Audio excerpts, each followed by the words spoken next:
Grandma always said the house had a memory. It creaked differently at night, sighed when the wind pressed against its windows, and held the warmth of voices long after they faded. For as long as I could remember, she had lived there alone, in the small brown house at the edge of the road, with ivy climbing the walls and a mango tree guarding the front yard. When I was little, that house felt like safety itself. When I grew older, I realized it was also where Grandma hid her worries. Her name was Eliza, but everyone called her Grandma Eli. She had hands marked by time, thin but steady, and eyes that carried both kindness and quiet fear. She never complained, even when life slowly took things away from her. First it was Grandpa, then her strength, then her savings, and finally her sense of certainty about tomorrow. I was 16 when I noticed the change. She began counting coins at the kitchen table, lining them up carefully, as if order could create more money. The fridge was emptier. The lights were turned off more often. Still, she smiled when I visited after school, offering tea even when I knew she barely drank it herself. One evening, rain tapped softly against the windows as we sat together. Grandma held a letter in her hands, folded so many times the paper looked tired. She didn't need to say anything. I could tell by the way her shoulders slumped. "They're raising the rent again," she said quietly. "Just a little, they say. Always just a little." I felt something tighten in my chest. This house was everything to her. It held her past, her love, her memories. Losing it would mean losing herself.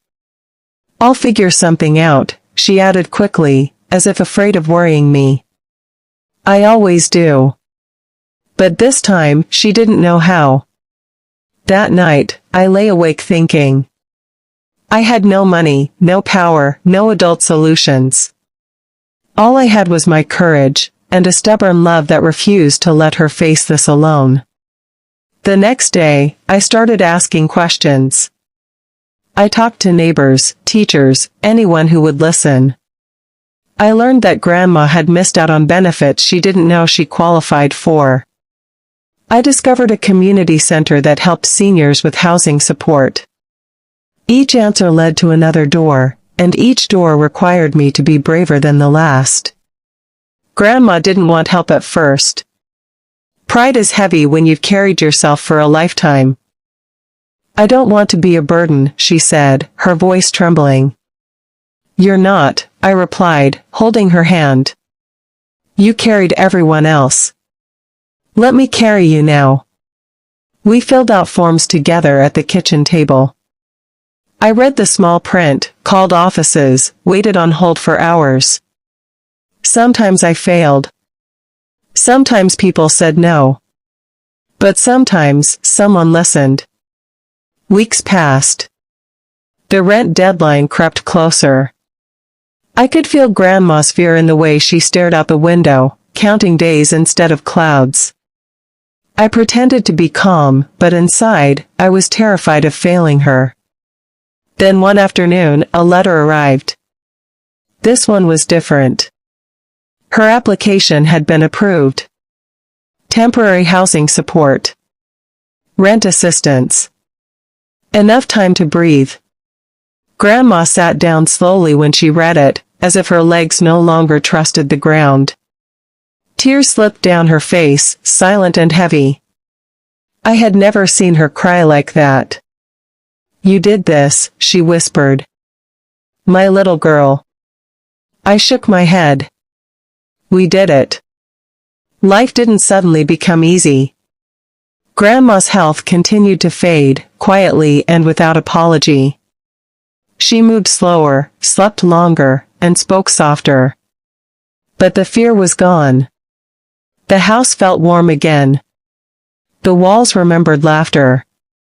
On her last morning, sunlight filled the room gently, like it knew to be kind. I sat beside her bed, holding the same hand that once held mine when I was afraid of the dark. "You were my last resource," she said faintly. "And my greatest gift." I wanted to tell her that she had saved me too. That her strength had taught me bravery. That her love had shaped who I was becoming. But words felt too small. She passed peacefully, surrounded by the quiet memories of a life that mattered. Today, the house still stands. The mango tree still blooms. And when the floor creaks at night, I don't hear sadness anymore. I hear gratitude. Because when Grandma had nothing left, she had me. And love, I learned, is the bravest resource of all.